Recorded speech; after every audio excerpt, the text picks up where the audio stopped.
إن الحمد لله نحمده ونستعينه ونستغفره ونعوذ بالله من شرور أنفسنا ومن سيئات أعمالنا من يهده الله فلا مضل له ومن يضلل فلا هادي له وأشهد أن لا إله إلا الله وحده لا شريك له وأشهد أن محمدا عبده ورسوله أما بعد فإن خير الحديث كتاب الله وخير الهدي هدي محمد صلى الله عليه وسلم وشر الأمور محدثاتها وكل محدثة بدعة وكل بدعة ضلالة وكل ضلالة في النار. أعوذ بالله السميع العليم من الشيطان الرجيم. بسم الله الرحمن الرحيم. يا أيها الذين آمنوا اتقوا الله حق تقاته ولا تموتن إلا وأنتم مسلمون. يا أيها الناس اتقوا ربكم الذي خلقكم من نفس واحدة وخلق منها زوجها وبث منهما رجالا كثيرا ونساء واتقوا الله الذي تساءلون به والأرحام إن الله كان عليكم رقيبا. يا أيها الذين آمنوا اتقوا الله وقولوا قولا سديدا يصلح لكم أعمالكم ويغفر لكم ذنوبكم ومن يطع الله ورسوله فقد فاز فوزا عظيما. قال الله تعالى في القرآن المجيد وإذا سألك عبادي عني فأني قريب أجيب دعوة الداعي إذا دعاني فليستجيبوا لي وليؤمنوا بي ولعلهم يرشدون. تمام طرح کی تعریف و توصیفات اللہ وحدہ شریک کے لیے جو تمام جہانوں کا پالنہار ہے اور لاکھ کروڑ اسلام اور اللہ کے آخری نبی جناب محمد رسول اللہ صلی اللہ علیہ وسلم پر یا ایھا الذین آمنوا صلوا علیہ وسلموا تسلیما. اللهم صل علی محمد وعلی آل محمد کما صلیت علی ابراہیم وعلی آل ابراہیم انک حمید مجید. اللهم بارک علی محمد وعلی آل محمد کما بارکت علی ابراہیم وعلی آل ابراہیم انک حمید مجید. حضرات خطبہ مسنونہ کے بعد میں نے آپ کے سامنے سورہ بقرہ کی آیت کریمہ تلاوت کی. اس آیت میں اللہ تبارک و تعالیٰ نے پیارے نبی کریم صلی اللہ علیہ وسلم سے مخاطب ہو کر فرمایا یہ پیغمبر جب آپ سے میرے بندے میرے بارے میں سوال کرے تو آپ انہیں بتا دیجئے کہ میں بہت قریب ہوں اور جب بھی کوئی پکارنے والا پکارتا ہے تو میں اس کی پکار کو سنتا ہوں اور اس کی دعا کو قبول کرتا ہوں. تو چاہیے کہ انسان میری بات مان جائے اور مجھ پر ایمان رکھے اور اسی میں ان کی بھلائی ہے. حضرات دعا انسان کی ضرورت بھی ہے اور عبادت بھی.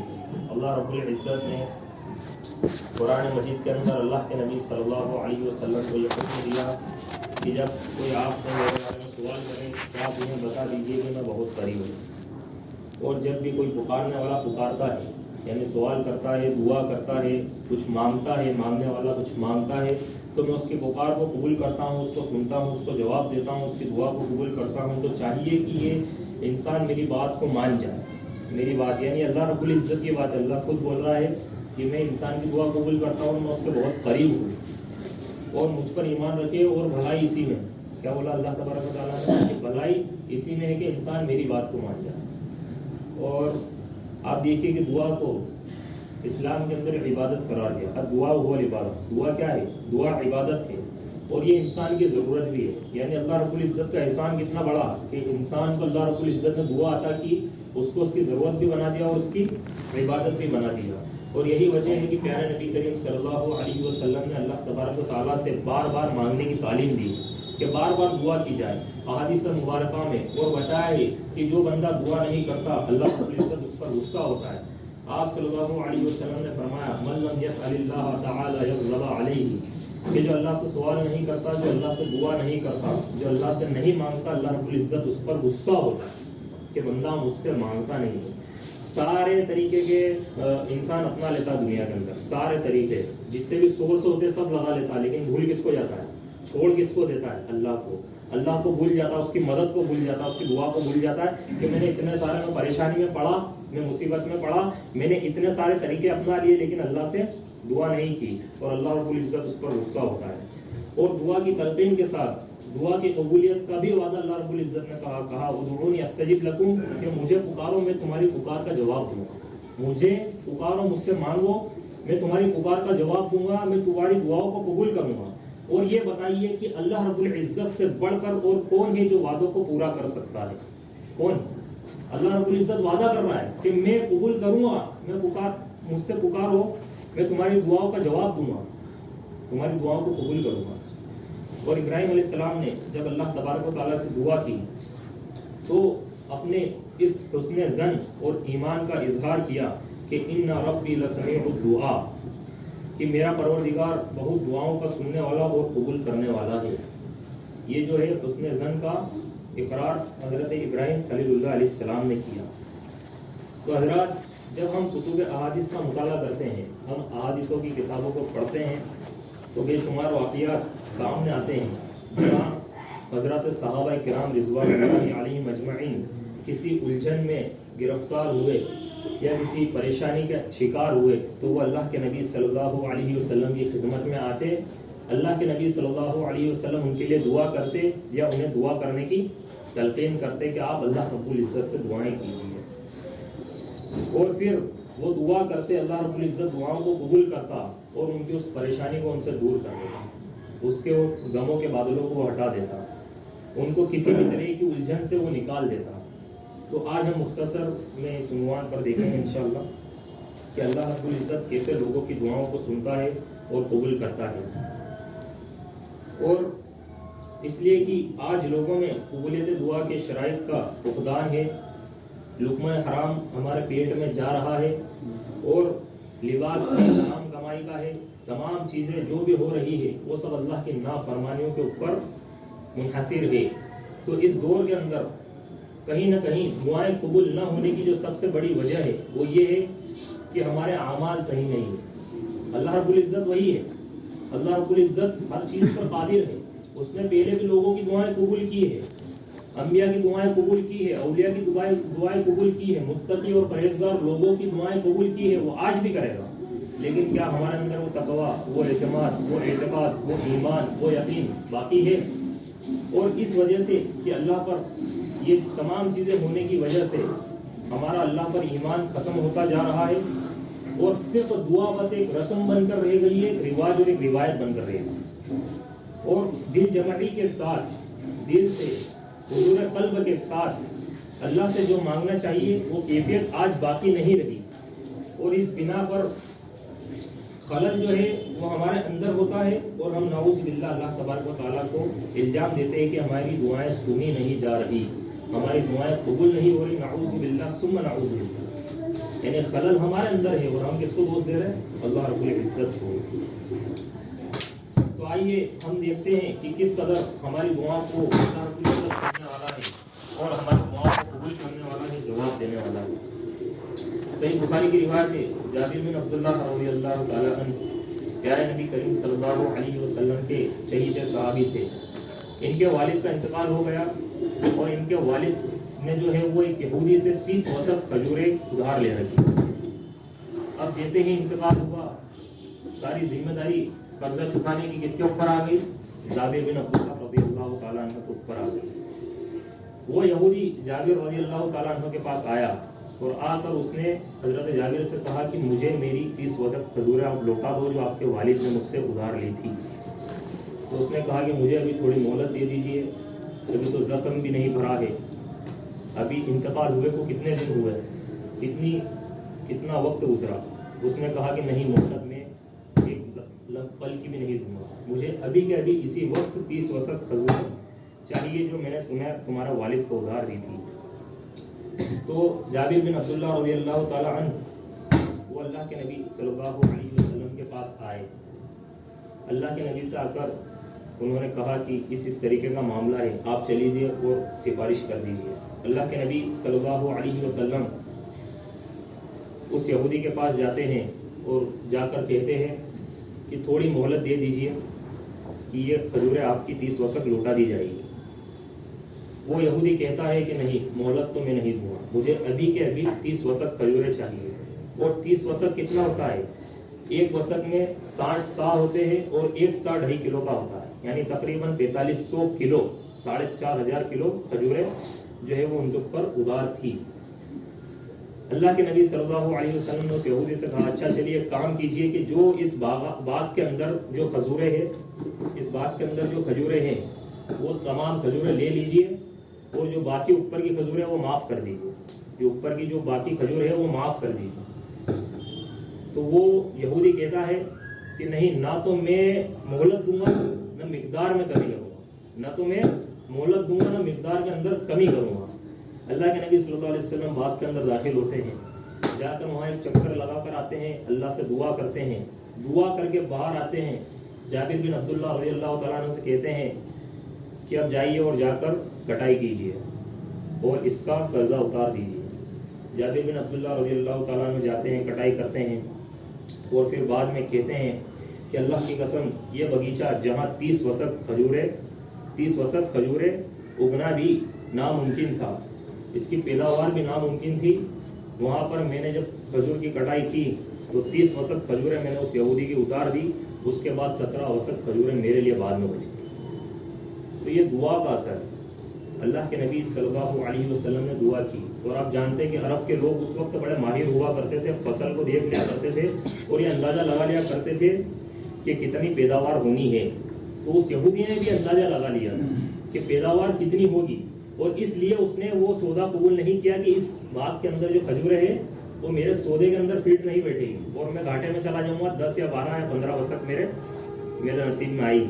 لیکن جب اس نے یہ کیا، اللہ کے نبی صلی اللہ علیہ وسلم اندر گئے، انہوں نے دعا کی، اور اس کے بعد جابر کہتے ہیں رضی اللہ تعالیٰ عنہ کہ اس کے بعد اتنی برکت ہوئی اللہ کے نبی صلی اللہ علیہ وسلم کی دعا کے بعد کہ میں نے اس کی کھجوریں بھی اتار دی اور اس کے بعد 17 وسق اور بچ گئی، یعنی تقریباً 2000 کلو قریب کھجوریں ان کی بچ گئی۔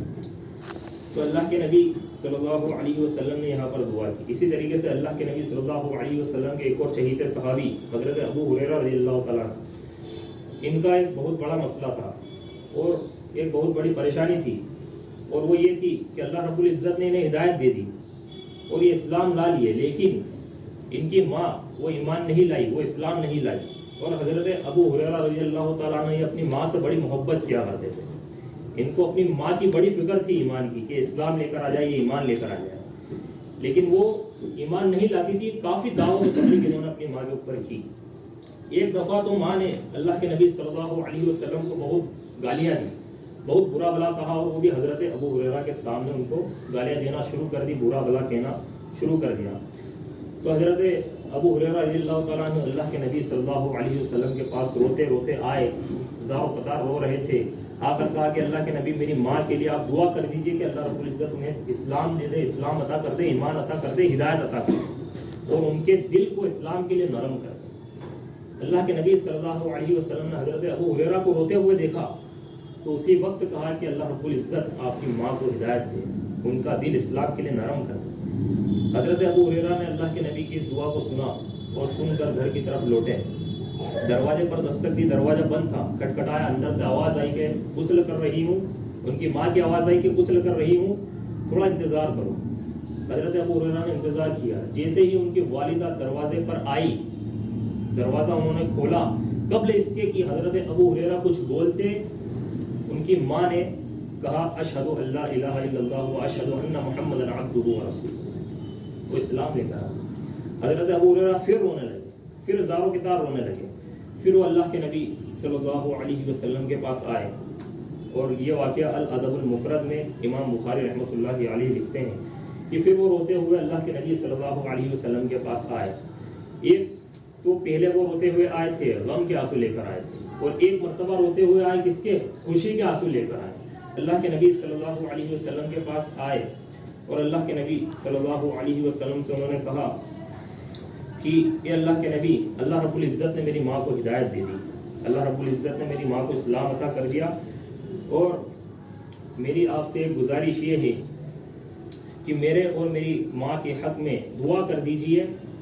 پیارے نبی کریم صلی اللہ علیہ وسلم نے دعا کی کہ اللہ رب العزت تیرا بندہ ابو ہریرہ اور اس کی ماں، ان دونوں کی محبت کو لوگوں کے دلوں کے اندر ڈال دے۔ اللہ کے رسول صلی اللہ علیہ وسلم نے یہ دعا کی۔ حضرت ابو ہریرہ رضی اللہ تعالیٰ عنہ کہتے ہیں کہ اللہ کی قسم اس دن کے بعد ہر انسان مجھ سے محبت کرنے لگا، اس دن کے بعد ہر انسان مجھ سے محبت کرتا تھا، اور واللہ ہم جب اپنا جائزہ لیں تو الحمدللہ ہمارے دلوں میں تمام صحابہ کرام کے لیے محبت ہے، ہر صحابی سے محبت ہے، لیکن جب ہم غور کریں تو حضرت ابو ہریرہ کے لیے دل میں کچھ ایک الگ ہی گوشہ پیدا ہوتا ہے۔ تو اللہ کے نبی صلی اللہ علیہ وسلم کی دعا کا اثر ہے۔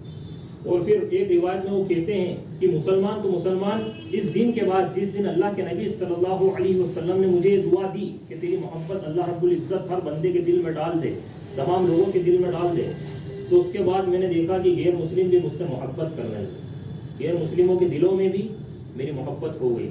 تو پتہ یہ چلا کہ آج ہم لوگ لوگوں کو سمجھاتے ہیں، لوگوں سے بحث کرتے ہیں، دلائل پیش کرتے ہیں، ساری کتابیں لے کر کٹے پہنچ جاتے ہیں، لے کر پہنچتے تو دعائیں لے کر نہیں کرتے تو دعائیں نہیں کرتے، ان کی ہدایت کے لیے دعائیں نہیں کرتے۔ دیکھیے ہدایت کے لیے سب سے مین اور سب سے بڑی جو چیز ہے وہ یہ ہے، کیا ہے؟ دعا۔ ایک بندہ جب دعا کسی کے لیے کرتا ہے، تمام عدالتیں اس کو باہر کر سکتی ہے، تمام عدالتیں خارج کر سکتی ہے، لیکن اللہ رب العزت کی عدالت جو کہ سب سے بڑی عدالت ہے، اور اللہ رب العزت جو کہ سمیع الدعا ہے، سب سے زیادہ دعاؤں کو سننے والا ہے۔ ابراہیم علیہ السلام نے کہا کہ انک لسمیع الدعاء، کہ بے شک اللہ رب العزت سب سے زیادہ دعاؤں کو سننے والا ہے، قبول کرنے والا ہے، جواب دینے والا ہے۔ تو اللہ رب العزت سے ہم دعائیں نہیں کرتے، باقی ساری چیزیں کر لیں۔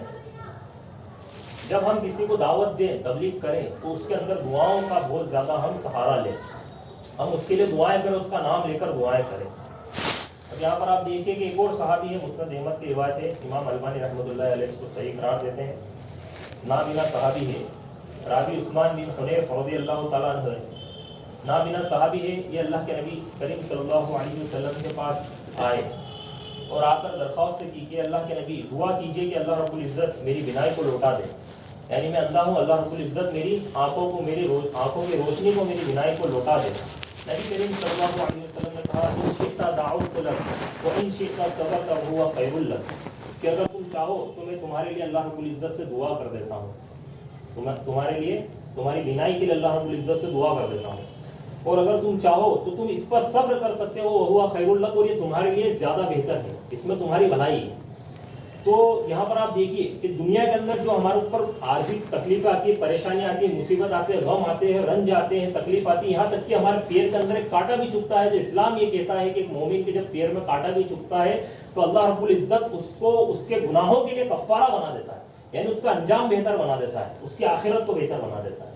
یہ ایک مومن کے لیے، ایک مسلمان کے لیے ایک بہت بڑا آفر اللہ رب العزت نے دنیا کے اندر دیا کہ اگر بیماری بھی ہے، اگر پریشانی بھی ہے، اگر غم بھی ہے، تکلیف بھی ہے، لوس بھی ہے، گھاٹا بھی ہے، لوگوں نے ہمارا مال دبایا، ہمارا حق دبایا، ہمارے اوپر ظلم کیا، ان تمام چیزوں میں ہمارے لیے کفارہ ہے۔ یہ تمام چیزیں ہمارے لیے، ہمارا انجام بہتر ہے، ہماری آخرت بہتر ہے۔ تو یہاں پر آپ دیکھیے کہ یہ بیماریاں اور یہ مصیبتیں یہ ہماری آخرت کو سنوارتی ہیں۔ اللہ کے نبی صلی اللہ علیہ وسلم نے بھی یہی کہا کہ اگر تم چاہو تو میں دعا کر دیتا ہوں، لیکن یہ بہتر ہے کہ تم صبر کرو، یہ تمہارے لیے بہتر ہے۔ اللہ تعالیٰ حدیث قدسی میں یہ فرماتا ہے ومن صرفت کریمتی اصبت علیہم الجنہ، کہ جس بندے کی بینائی میں لے لوں اور وہ اس پر صبر کرے تو سوائے جنت کے اس کا کوئی بدلہ نہیں، سوائے جنت کے اس کا کوئی بدلہ نہیں۔ تو کہا کہ صبر کرو۔ ان صحابی نے کہا کہ اللہ کے نبی صلی اللہ علیہ وسلم آپ دعا کر دیجیے، آپ میری بینائی کے لیے دعا کر دیجیے۔ نبی کریم صلی اللہ علیہ وسلم نے کہا کہ جاؤ، جا کر وضو کرو اور 2 رکعت نماز پڑھو اور نماز پڑھ کے دعا کرو، اور دعا میں پیارے نبی کریم صلی اللہ علیہ وسلم نے انہیں سکھایا کہ میری دعا کا وسیلہ دو، میری دعا کا وسیلہ لو۔ اب یہاں پر ایک وسیلہ یہ ہوتا ہے کہ کسی کی ذات کا وسیلہ لینا، کہ اس کے صدقہ طفیل میں، اس کے صدقہ طفیل میں جو اس دنیا سے جا چکا یا پھر وہ موجود بھی ہے اس کے صدقہ طفیل میں کسی کی ذات کا وسیلہ لینا یہ اسلام کے اندر جائز نہیں ہے۔ اور زندہ انسان، نیک انسان، متقی انسان، پرہیزگار انسان، اس کی دعاؤں کا وسیلہ لینا اس کی شریعت میں نہ صرف اجازت ہے بلکہ اس کا حکم بھی ہے۔ شریعت کے اندر اس بات کا حکم ہے کہ جو زندہ انسان ہے، نیک ہے، متقی ہے، پرہیزگار ہے، نمازی ہے، حاجی ہے، غازی ہے، آپ اس سے دعا کروا سکتے ہیں اور اس کی دعاؤں کا وسیلہ لے سکتے ہیں۔ اللہ کے نبی کریم صلی اللہ علیہ وسلم نے انہیں حکم دیا کہ آپ جو ہے میری دعا کا وسیلہ ہو۔ انہوں نے نماز پڑھی، اللہ رب العزت سے دعا کی، اللہ رب العزت نے انہیں بینائی لوٹا دی، اللہ رب العزت نے انہیں بینائی لوٹا دی۔ تو رب العالمین کے ساتھ اگر ہم گریہ زاری کریں، ہم اس کے سامنے ادب کے ساتھ، احترام کے ساتھ دعا کے سارے پہلوؤں کو لے لیں اور اس کے بعد اس ادب کے تقاضے کو سامنے مد نظر رکھتے ہوئے اللہ رب العزت سے دعا کریں تو اللہ رب العزت ہماری دعاؤں کو قبول کرنے والا ہے۔ ہم اگر یہ سوچیں گے، اگر ہم ایسا کریں گے کہ ہمارے دل کے اندر کینہ ہے، کپٹ ہے، حسد ہے، بغض ہے، جلن ہے اور پتہ نہیں کتنے طرح کے عناصر موجود ہیں، ہم لوگوں کا بھلا نہیں چاہتے، ہم لوگوں کے ساتھ غلط کرتے ہیں، ہمارے حقوق العباد مکمل نہیں ہے، ہمارا حقوق القرآن مکمل نہیں ہے، اللہ کے نبی صلی اللہ علیہ وسلم کی تعلیمات پر ہم نہیں چلتے، قرآن مجید کی تلاوت اور اس پر عمل ہم نہیں کرتے، اس کے بعد اگر ہم یہ سوچتے ہیں کہ دعائیں قبول ہو جائے تو دعائیں قبول ہوگی؟ دعائیں قبول ہونے کی بھی شرائط ہے، دعائیں ایسے قبول نہیں ہوتی۔ کیوں یہاں پر شرط رکھی گئی کہ کوئی متقی پرہیزگار بندہ ہو اس سے دعا کرائے؟ کیونکہ اس کی دعاؤں میں اثر ہے، اس کی دعائیں قبول ہوگی۔ ایک مظلوم کی دعا میں جس طریقے سے اثر ہوتا ہے اسی طریقے سے ایک متقی اور پرہیزگار مدعی جو انسان ہوتا ہے، جو داعی ہوتا ہے، اس کی دعا میں اثر ہوتا ہے۔ تو یہاں پر اللہ رب العزت دعاؤں کو سنتا ہے اور اس کو قبول بھی کرتا ہے۔ اسی طریقے سے پیارے نبی کریم صلی اللہ علیہ وسلم کے ایک اور خادم حضرت انس بن مالک رضی اللہ تعالیٰ عنہ، انہیں یہ شرف ملا کہ بچپن ہی سے اللہ کے نبی صلی اللہ علیہ وسلم کی خدمت کرنے کا ان کو موقع ملا تھا۔ حضرت انس کی ماں ام سلیم نے ایک مرتبہ پیارے نبی کریم صلی اللہ علیہ وسلم سے درخواست کی، کہا کہ یا رسول اللہ صلی اللہ علیہ وسلم، میرے اس پیارے لاڈلے انس جو کہ آپ کی خدمت کرتا ہے اور بچپن سے آپ کی خدمت کر رہا ہے، انس کے حق میں دعا کر دیجیے۔ نبی کریم صلی اللہ علیہ وسلم نے دعا کی، اللہم اکثر مالہ وولدہ وعطل امرہ، کہ اللہ انس بن مالک کے مال میں برکت دے دے، اولاد میں برکت دے دے، عمر میں برکت دے دے۔ یہ تینوں دعائیں جب اللہ کے نبی صلی اللہ علیہ وسلم نے انس بن مالک کے لیے کی، یہ دعائیں قبول کیسے ہوئی؟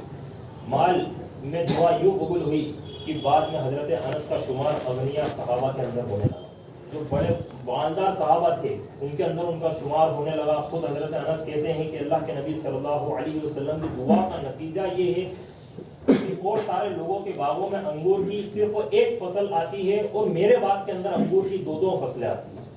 یہ اللہ کے نبی صلی اللہ علیہ وسلم کی دعا کا نتیجہ ہے۔ اور اولاد میں برکت کی دعا یوں قبول ہوئی کہ زندگی کے آخری ایام میں خود حضرت انس رضی اللہ عنہ کہتے ہیں کہ میں نے اپنی اولاد میں 106 کو دیکھ لیا، 106 کو دیکھ لیا، یعنی بیٹے بیٹیاں، پھر ان کے پوتے پوتیاں، نواسے نواسیاں، ان تمام میں سے 106 کو حضرت انس نے دیکھ لیا۔ اور عمر میں برکت کی جو دعا اللہ کے نبی صلی اللہ علیہ وسلم نے دی تھی، حضرت انس کی جو عمر تھی وہ 103 سال، 103 سال عمر حضرت انس نے پائی تھی۔ اور اللہ کے نبی صلی اللہ علیہ وسلم کی دعا کی برکت حضرت انس کی نسلوں میں بھی کئی طریقے سے دیکھی گئی۔ آپ کو معلوم ہے کہ ابن شیرین جو ہے اسلامی تاریخ کے، اس تاریخ اسلام کے ایک بہت بڑے معبر ہے، مفسر ہے، جو خوابوں کی تعبیر کرنے میں ان کے برابر تاریخ کے اندر کوئی نہیں، یہ تابعی ہے۔ تو اہل علم نے لکھا ہے کہ ابن شیرین کو جو خوابوں کی تعبیر میں مہارت و علم ملا، یہ اسی دعا کا نتیجہ ہے جو حضرت انس کو اللہ کے نبی صلی اللہ علیہ وسلم نے دی تھی۔ اب ان کا، ابن شیرین کا حضرت انس سے کیا تعلق؟ حضرت انس کے یہاں ابن شیرین یعنی محمد بن شیرین، محمد کے والد شیرین، حضرت انس کے یہاں غلام تھے، ان کے یہاں غلامی کیا کرتے تھے۔ اور اسلام کے اندر غلام بھی انسان کا مال ہے۔ اللہ کے نبی صلی اللہ علیہ وسلم نے حضرت انس کو یہ دعا دی تھی کہ اللہ رب العزت تمہارے مال کے اندر برکت دے دے۔ اس برکت کی بدولت اہل علم لکھتے ہیں کہ شیرین کے بیٹے ابن شیرین اس تاریخ کے اندر، اس تاریخ اسلام کے اندر بہت بڑے مفسر اور معبر بنے کہ وہ سچی خوابوں کی تعبیر بیان کیا کرتے تھے۔ اللہ رب العزت نے ان کے مال یعنی ان کے غلام کی اولاد کے اندر بھی اس طریقے کی برکت عطا کر دی کہ ان کے علم میں اتنی برکت عطا کر دی، اتنی وسعت عطا کر دی کہ وہ سچی خوابوں کی سچی تعبیر کیا کرتے تھے اور بہت بڑے معبر کی حیثیت سے وہ جانے جاتے تھے۔ غلام کے اندر انہوں نے برکت عطا کی۔ اور کئی سارے، یہ صرف غلام کی اس لیے رکھی میں نے کیونکہ ان کی اولادوں کے اندر اتنی برکتیں تھیں کہ برکتوں کے اوپر اگر یہ جو دعا اللہ کے نبی صلی اللہ علیہ وسلم نے کی تھی، یہ سب تمام واقعات حدیث کی کتابوں کے اندر کوڈ ہے۔ تمام کے تمام جو واقعات ہیں یہ سب سچ ہے، یہ حدیث کی کتابوں کے اندر کوڈ ہے۔ اللہ رب العزت دعا قبول کرنے والا ہے۔ ایک انسان کا دل اگر وہ تقوی کی طرف جھک جائے اور وہ اللہ رب العزت سے دعائیں کرے، اللہ رب العزت سے گریزاری کرے، اللہ رب العزت سے سوال کرے، اس کو پکارے، تو اللہ رب العزت ضرور اس کی دعا کا جواب دے گا، کیونکہ خود اللہ رب العزت کہہ رہا ہے ادعونی استجب لکم، مجھ سے دعا تو کرو، مجھے پکارو تو صحیح، میں تمہاری پکار کا جواب دوں گا، میں تمہاری دعا کو قبول کروں گا۔ تو یہ اللہ رب العزت نے خود وعدہ کیا، اور اس سے زیادہ کون وعدے کو پورا کرے گا؟ سب سے زیادہ وعدوں کو پورا کرنے والا کون ہے؟ اللہ رب العزت۔ تو دعاؤں کے اندر اثر کب آئے گا؟ جب ہم متقی اور پرہیزگار بنیں گے، تقویٰ اللہ رب العزت کا ہمارے دلوں کے اندر ہوگا۔ ایسا نہیں کہ اسبابوں سے ہم ڈر گئے، لوگوں سے ہم ڈر گئے، حکومتوں سے ہم ڈر گئے، بادشاہوں سے ہم ڈر گئے، ان تمام چیزوں سے اگر ڈر گئے تو پھر اللہ رب العزت کے ڈر کا کوئی مطلب نہیں۔ اللہ سے اگر ڈرنا ہے تو خالص صرف اس کا ڈر، اس کے ڈر کے ساتھ کسی کا ڈر اس دل کے اندر مکس اگر ہو گیا تو وہ ڈر نہیں کہلائے، تقویٰ نہیں کہلائے۔ اس کے اندر صرف اللہ کا ڈر رہے گا تو اس دل کے اندر خالص اللہ کا تقویٰ موجود ہو سکتا ہے۔ ایسا نہیں کہ اللہ رب العزت سے ڈر رہا ہے، تقوی کا وعدہ کر رہے ہیں، تقوی کے ہم بڑے بڑے جو ہے نعرے لگا رہے ہیں کہ ہم صرف اللہ سے ڈرنے والے ہیں، لیکن جب سامنے اسباب آ گئے، اسباب بھاری پڑ گئے، لوگ باغ بھاری پڑ گئے، حکومتیں بھاری پڑ گئی، بھیڑ بھاری پڑ گئی، اس وقت پھر ہم نے کیا کرا؟ ہم نے ان کا نعرہ لگا دیا، کیونکہ اللہ رب العزت کا تقوی ہمارے دل میں موجود تھا، لیکن ان کا بھی کہیں نہ کہیں ڈر ہمارے دل کے اندر موجود تھا۔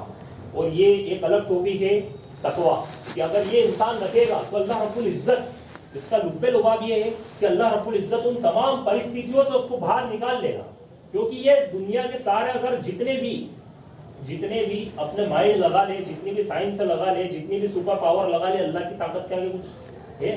ان کی کچھ وسعت ہے، کچھ اوقات ہے؟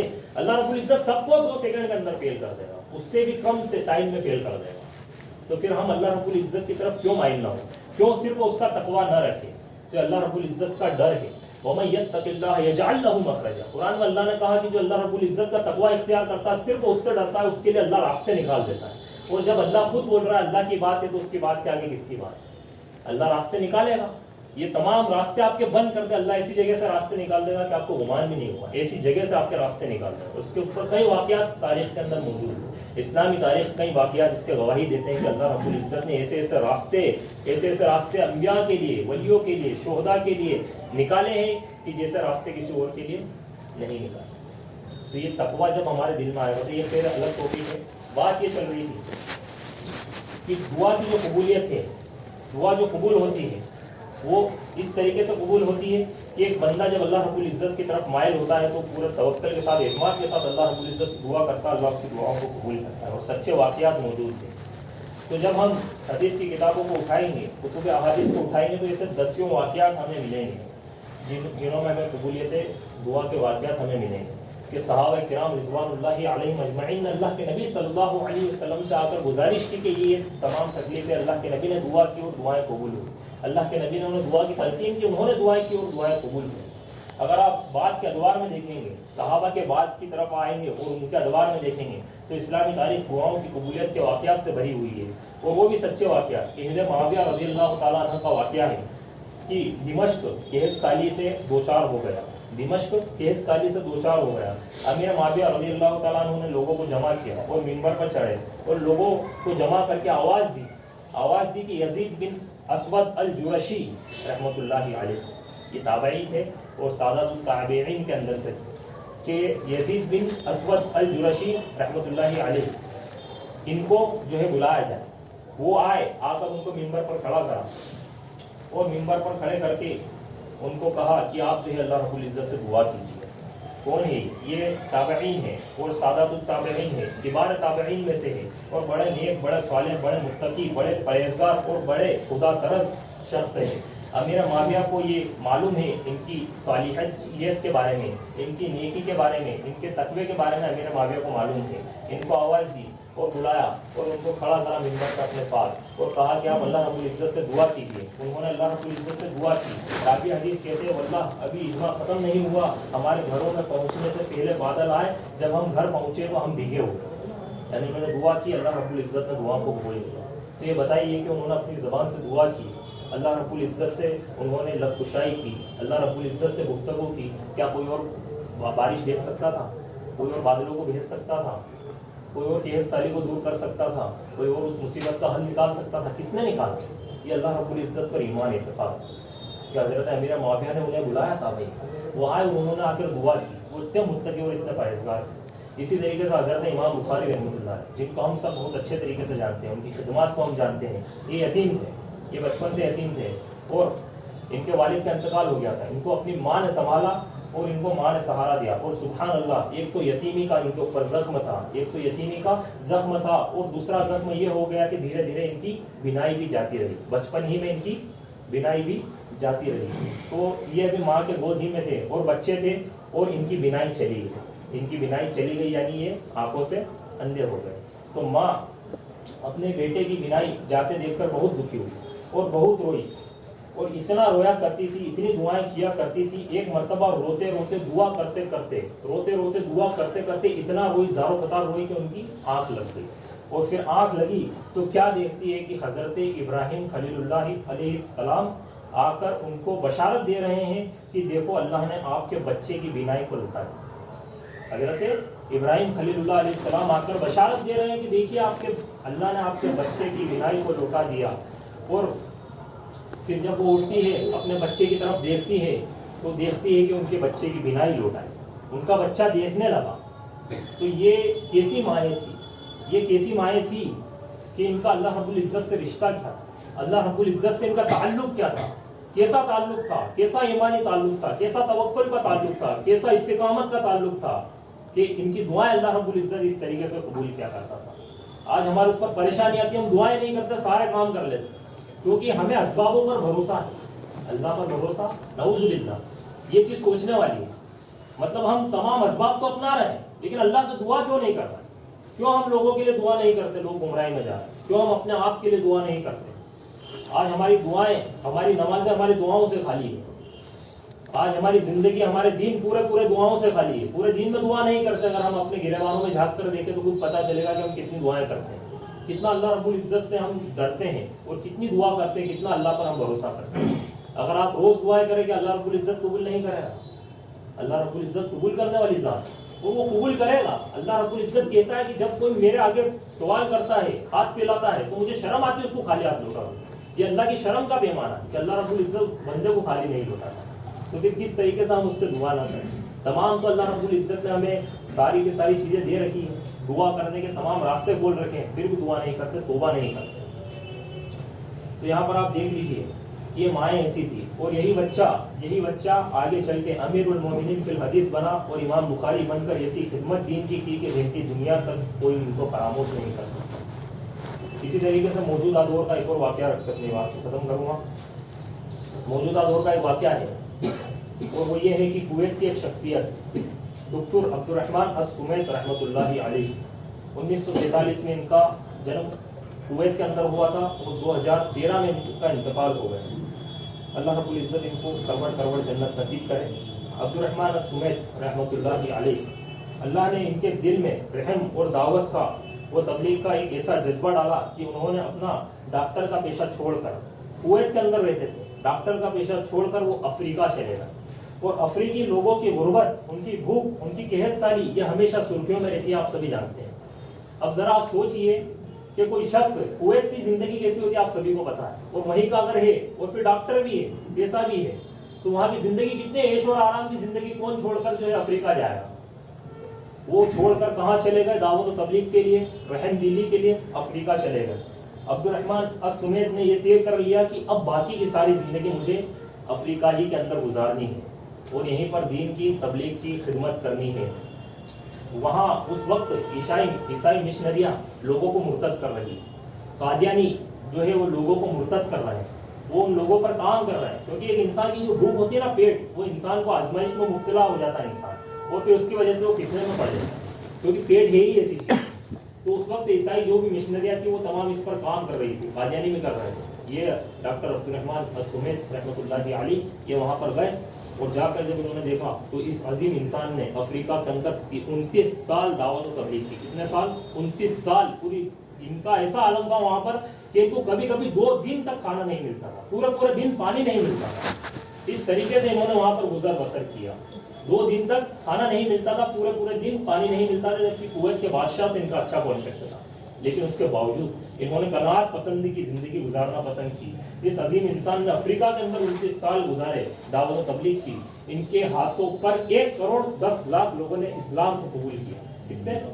1 کروڑ 10 لاکھ لوگوں نے اسلام کو قبول کیا. 5700 مسجدیں انہوں نے وہاں پر تعمیر کرائی.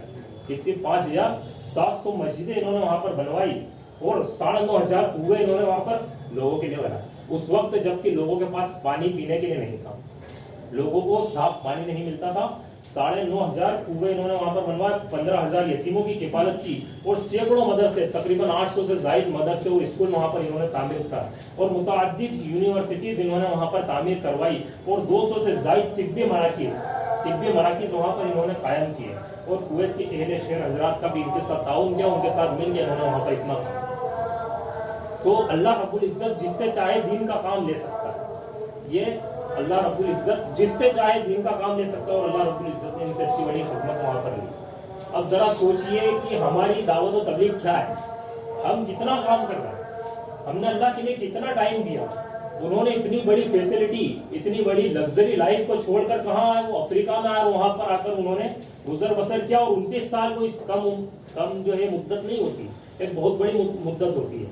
29 سال تک انہوں نے افریقہ کے اندر دعوت و تبلیغ کی, اللہ کی راہ میں وقف کی. آج ہمارے پاس تو اتنی بڑی لگژریز نہیں, یا ہمارے پاس آج اتنی فیسلٹی بھی نہیں, مطلب جو جس حساب سے وہ آرام ہے, لیکن اس کے باوجود ہم سے وہ طاقت بھی چھوٹا جاتا. تو اب ذرا سوچیے کہ ہمارے دلوں کے اندر اسبابوں کی محبت کس قدر بھری ہوئی, کس قدر چیزوں کی محبت ہمارے دلوں کے اندر بھری ہوئی.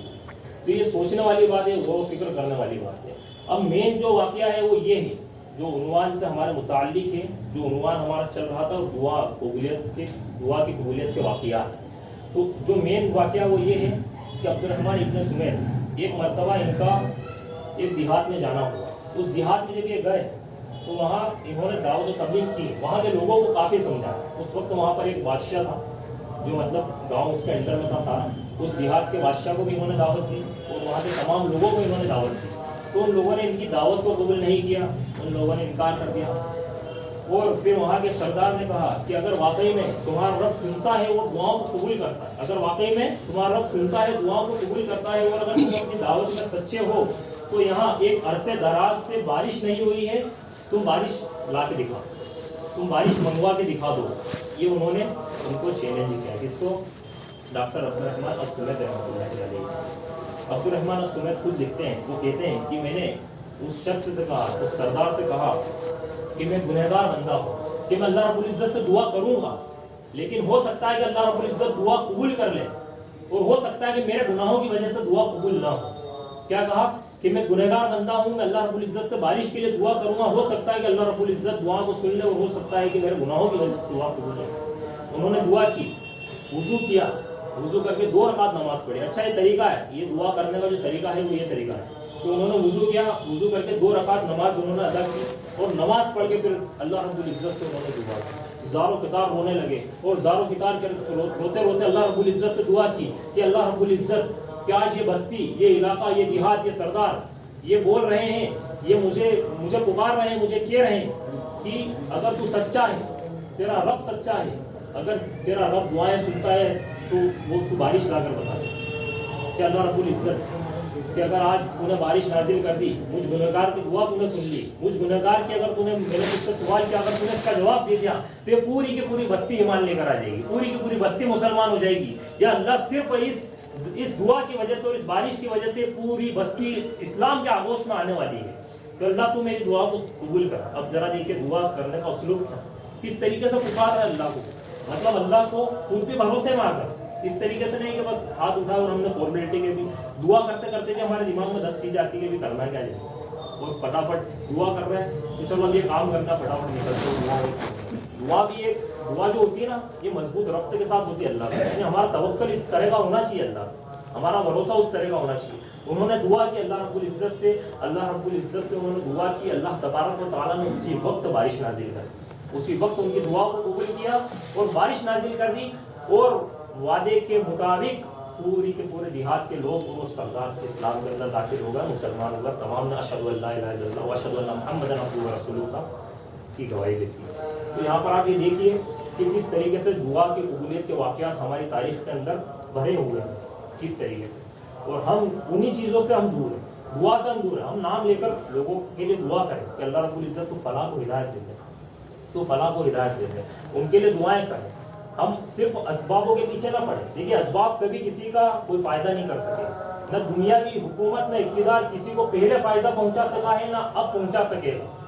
پہلے کی حکومت ہے نہ کسی کو فائدہ پہنچا سکی, اور فرعون اس کی زندہ مثال ہے. آج آپ دیکھ لیجئے کہ اس کی بادشاہت تھی کہ نہیں تھی, اس کی حکومت تھی کہ نہیں تھی, اس کا دبدبہ تھا کہ نہیں تھا, لوگ اس کو رب کہتے تھے کہ نہیں تھے, وہ نسل کشی کرتا تھا کہ نہیں تھا, وہ تمام جو ہے نسلوں کو ختم کرتا تھا کہ نہیں تھا. لیکن وہ تمام چیزیں اس کی چھوٹی رہ گئی دنیا کے اندر. وہ مال دولت بھی پڑا رہ گیا, وہ تخت و تاج بھی پڑا رہ گیا, وہ حکومت و بادشاہت بھی پڑی رہ گئی. وہ گھمنڈ اور تکبر کو اللہ نے چکنا شروع کر دیا, اور اس کا کیسا حشر کیا ہے آج سب آپ کے سامنے موجود ہے. کہ وہ اللہ نے قرآن میں اس کا کئی جگہ تذکرہ کیا, کہا کہ فرعون زمین کے اندر فساد پھیلاتا تھا, وہ لوگوں کی نسل کشی کرتا تھا, وہ لوگوں کے اوپر ظلم ڈھایا کرتا تھا, اور اللہ رب العزت نے اسے کیا کر دیا, غارت کر دیا، اس کو غرق کر دیا، ڈبا کر مار دیا. تو اللہ رب العزت ہر چیز پر قادر ہے کہ جن لوگوں پر اس نے ظلم کیا انہی لوگوں کے سامنے، انہی بنی اسرائیل کی مظلوم قوم کے سامنے، جو اس کے سامنے کوئی حیثیت نہیں رکھتے تھے اس وقت، اس کے سامنے کھڑے نہیں ہو سکتے، انہی بنی اسرائیل کی مظلوم قوم کے سامنے اللہ رب العزت نے اس کو ڈبا دیا.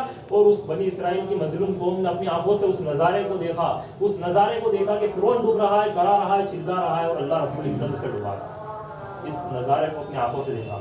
تو یہ دعائیں قبول کب ہوتی ہیں یہ ہمیں پتہ چلا کہ جب ہم اللہ رب العزت سے دعا کرتے ہیں. ہم دعا کریں گے تو قبول ہوگی، دعا کریں گے نہیں تو قبول نہیں ہوگی. تو آخر میں اللہ رب العزت سے دعا ہے کہ اللہ رب العزت ہم کہنے اور سننے سے زیادہ عمل کرنے کی توفیق عطا فرمائے.